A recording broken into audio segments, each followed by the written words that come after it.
ഇന്ന് ഓരോ ദിവസവും 12,000-ലധികം ടിക്കറ്റുകളും 1000 ഹോട്ടൽ റൂമുകളും 100 ഹോളിഡേ പാക്കേജുകളും വിൽക്കുന്ന ഒരു യൂണിക്കോൺ കമ്പനിയാണ് മേക്ക് മൈ ട്രിപ്പ്. മാത്രമല്ല അവർ വലിയ പ്രോഫിറ്റ് നേടുന്ന ഒരു സ്ഥാപനം കൂടിയാണ്. എങ്ങനെയാണ് ഈ ടെക് ട്രാവൽ കമ്പനി ഇത്രയും വലിയ ഒരു ബിസിനസ് സാമ്രാജ്യമായി വളർന്നതെന്നറിയണമെങ്കിൽ അതിന്റെ സ്ഥാപകനായ ദീപ് കാൽറയുടെ കാഴ്ചപ്പാടുകളിലേക്ക് നമുക്ക് പോകണം. ട്രാവലിംഗ് ഒരു സഫറിംഗ് ആയിരുന്ന കാലത്ത് യാത്രക്കാർക്ക് ആവശ്യമായ വിവരങ്ങൾ, നല്ല ഡീൽസ്, മികച്ച സർവീസ് എന്നിവയൊന്നും ലഭിച്ചിരുന്നില്ല. ട്രാവൽ ഏജന്റുമാർക്കിടയിൽ ട്രാൻസ്പെറൻസി തീരെ കുറവായിരുന്നു. ഈ മോശം യാത്രാനുഭവം ഒരു ഡിലൈറ്റ്ഫുൾ അനുഭവമാക്കി മാറ്റുക എന്ന വലിയ വിഷനോടെയാണ് 2000-ൽ മേക്ക് മൈ ട്രിപ്പ് ആരംഭിക്കുന്നത്. ദീപ് കാൽറയുടെ ബാക്ക്ഗ്രൗണ്ട് വളരെ ശ്രദ്ധേയമാണ്. അദ്ദേഹം ഒരു IIM അലുമിനി ആയിരുന്നു. ബാങ്കിംഗ് മേഖലയിൽ പ്രവർത്തിച്ചും രാജ്യവ്യാപകമായി പ്രൊഡക്റ്റ് ലോഞ്ചസ് നടത്തിയ ശേഷം അദ്ദേഹം ഒരു ടെക്നോളജി കമ്പനിയിലും പ്രവർത്തിച്ചു. ഈ അനുഭവങ്ങൾ അദ്ദേഹത്തിന് ഒരു വലിയ വിഷൻ നൽകി. 2000-ൽ ലോകമെമ്പാടും ഇന്ത്യയിലും ടെക്നോളജിയുടെയും ഇന്റർനെറ്റിന്റെയും പ്രാധാന്യം വർദ്ധിച്ചു വരികയായിരുന്നു. ആ സമയത്താണ് അദ്ദേഹം തായ്ലൻഡിലേക്ക് ഒരു ചെറിയ യാത്ര പ്ലാൻ ചെയ്തത്. എന്നാൽ ആ അനുഭവം അദ്ദേഹത്തെ ഞെട്ടിച്ചു. ട്രാവൽ ഏജന്റുമാർ ശരിയായ ട്രാൻസ്പെറന്റ് പ്രൈസിംഗ് നൽകിയില്ല, നല്ല ഡീൽസ് നൽകിയില്ല, സർവീസ് തീരെ മോശമായിരുന്നു. ഇവിടെയാണ് കാൽറ തന്റെ $1 ബില്യൺ ഓപ്പർച്യൂണിറ്റി കണ്ടെത്തിയത്. പൊതുജനങ്ങളുടെ ട്രാവൽ ഇഷ്യൂസും വളർന്നു വരുന്ന ടെക്നോളജിയും തമ്മിൽ ബന്ധിപ്പിക്കാൻ സാധിക്കുമെന്ന് അദ്ദേഹം മനസ്സിലാക്കി. അങ്ങനെ ടെക്നോളജിയും മാർക്കറ്റ് ഗ്യാപ്പും യോജിപ്പിച്ച് മേക്ക് മൈ ട്രിപ്പിന് ജന്മം നൽകി. തുടക്കത്തിൽ മേക്ക് മൈ ട്രിപ്പ് അഥവാ MMT ശ്രദ്ധ കേന്ദ്രീകരിച്ചത് US-ലേക്കും ഇന്ത്യയിലേക്കുമുള്ള എയർ ടിക്കറ്റുകളിലായിരുന്നു. ഈ മാർക്കറ്റിൽ അന്ന് വലിയ കോമ്പറ്റീഷൻ ഉണ്ടായിരുന്നില്ല. തുടർച്ചയായ 3-4 വർഷത്തെ കഠിനാധ്വാനം കൊണ്ട് അവർ ഈ വിപണിയിലെ 50% മാർക്കറ്റ് ഷെയർ പിടിച്ചെടുത്തു. ഈ വിജയം കണ്ടതോടെ MMTയുടെ നേതൃനിര ടൈഗർ ഫണ്ട് ഇൻവെസ്റ്റേഴ്സുമായി ബന്ധപ്പെട്ടു. 2005-ൽ $10 മില്യൺ ആദ്യ ഫണ്ട് റൈസിംഗ് നടന്നു. 2007-ൽ $15 മില്യൺ അടുത്ത ഇൻവെസ്റ്റ്മെന്റും വന്നു. ഈ ഫണ്ട്സ് ഉപയോഗിച്ച് MMT തങ്ങളുടെ എക്സ്പാൻഷൻ ശക്തമാക്കി. 2015-ന് ശേഷം US മാത്രമല്ല യൂറോപ്പ് മാർക്കറ്റും അവർ ലക്ഷ്യമിട്ടു. MMTയുടെ വിജയത്തിന് ഏറ്റവും നിർണായകമായ ഘടകം ലോവസ്റ്റ് പ്രൈസിംഗ് ഗ്യാരണ്ടീഡ് എന്ന തത്വമായിരുന്നു. അത് സാധ്യമാകണമെങ്കിൽ അവർക്ക് ഹോട്ടലുകളുമായി നല്ല റിലേഷൻസും ഹോട്ടൽ ശൃംഖലകളിൽ നല്ല ഇക്വിറ്റിയും ആവശ്യമായിരുന്നു.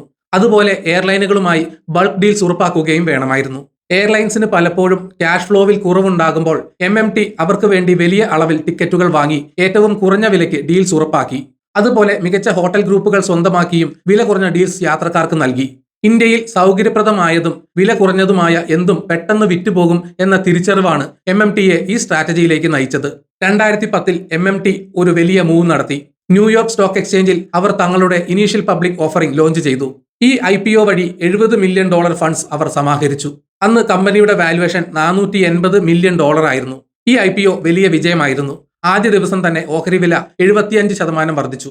ഈ $70 മില്യൺ ഉപയോഗിച്ച് 2011-ൽ അവർ സ്ട്രാറ്റജിക് ഇൻവെസ്റ്റ്മെന്റ്സ് നടത്തി.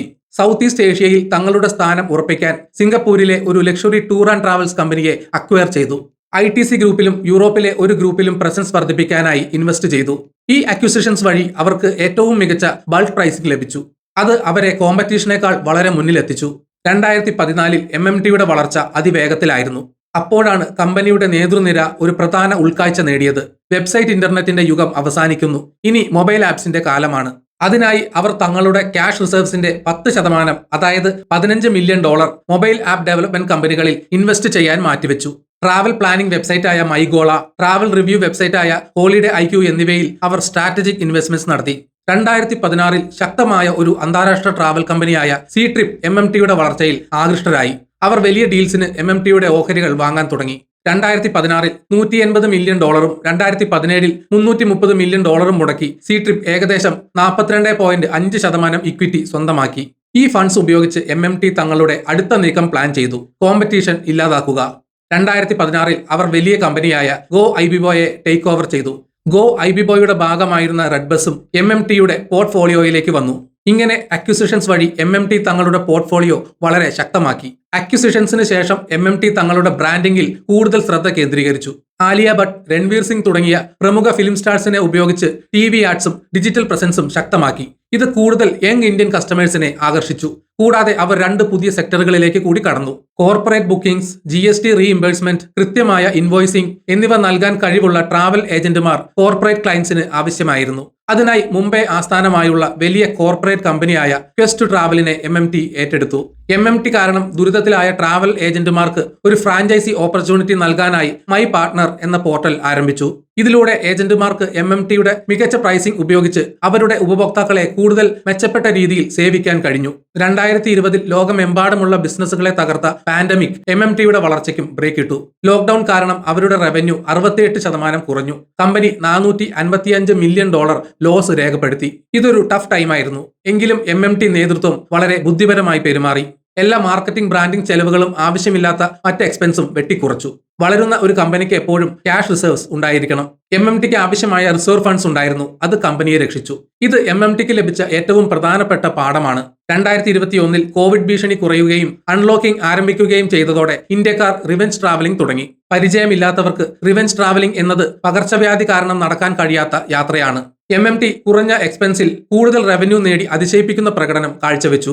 മേക്ക് മൈ ട്രിപ്പിന്റെ സാമ്പത്തിക നില പൊതുവെ ശക്തമായി തുടരുന്നു. എന്നാൽ ഓഹരി വിപണിയിൽ ചില വെല്ലുവിളികൾ നേരിടുന്നുണ്ട്. 2025 ഒക്ടോബർ 27 പുറത്തിറക്കിയ സാമ്പത്തിക റിപ്പോർട്ട് പ്രകാരം കമ്പനിയുടെ വരുമാനം പ്രതീക്ഷിച്ചതിലും കുറവായിരുന്നു. എങ്കിലും ഏണിംഗ്സ് പെർ ഷെയർ $0.37 ആയിരുന്നു. ഇത് അനലിസ്റ്റുകൾ പ്രതീക്ഷിച്ച $0.19 വളരെ കൂടുതലാണ്. $229.3 മില്യൺ ആയിരുന്നു വരുമാനം. 2025 സാമ്പത്തിക വർഷത്തിൽ MMTയുടെ മൊത്തം ബുക്കിംഗ് $9.8 ബില്യൺ കടന്ന് ഒരു റെക്കോർഡ് സ്ഥാപിച്ചു. ഇത് കമ്പനിയുടെ വളർച്ചയുടെ സൂചനയാണ്. എങ്കിലും ദീർഘകാലാടിസ്ഥാനത്തിൽ 51% വരെ വളർച്ചാ സാധ്യത അനലിസ്റ്റുകൾ പ്രവചിക്കുന്നു. ചൈനീസ് സ്ഥാപനമായ Trip.com-ൽ നിന്നുള്ള ഓഹരികൾ തിരികെ വാങ്ങാനായി 2025 ജൂണിൽ കമ്പനി $3.1 ബില്യൺ സമാഹരിച്ചിരുന്നു. ഇത് കമ്പനിയുടെ ഉടമസ്ഥതയിലെ പ്രധാനപ്പെട്ട മാറ്റമാണ്. ടെക്നോളജി ഉപയോഗിച്ചുള്ള വളർച്ചയാണ് MMTയുടെ പ്രധാന ഭാവി പദ്ധതി. യാത്രക്കാരുടെ ഇഷ്ടങ്ങൾ മനസ്സിലാക്കി നിർദ്ദേശങ്ങൾ നൽകുന്നതിൽ കമ്പനി കൂടുതൽ ശ്രദ്ധ കേന്ദ്രീകരിക്കുന്നു. ഇതിനായി ജനറേറ്റീവ് AI ഉപയോഗിക്കുന്ന ഒരു multi lingual trip planning assistant 2025 ഓഗസ്റ്റിൽ MMT അവതരിപ്പിച്ചു. ടൈപ്പ് ചെയ്യാൻ ബുദ്ധിമുട്ടുള്ള നോൺ ഇംഗ്ലീഷ് സംസാരിക്കുന്ന ഉപയോക്താക്കളെ ലക്ഷ്യമിട്ട് ഹിന്ദി, തമിഴ്, തെലുങ്ക്, ബംഗാളി തുടങ്ങിയ ഭാഷകളിൽ സംസാരിക്കുന്ന വോയിസ് അസിസ്റ്റന്റായ മൈറയുടെ വികസനം ഒരു സുപ്രധാന ചുവടുവെപ്പാണ്. ഇന്ത്യക്ക് പുറമെ ഗൾഫ് രാജ്യങ്ങളിലും കമ്പനി തങ്ങളുടെ ഫ്ലൈറ്റ്സ് ആൻഡ് ഹോട്ടൽ സേവനങ്ങൾ വ്യാപിപ്പിക്കുന്നു.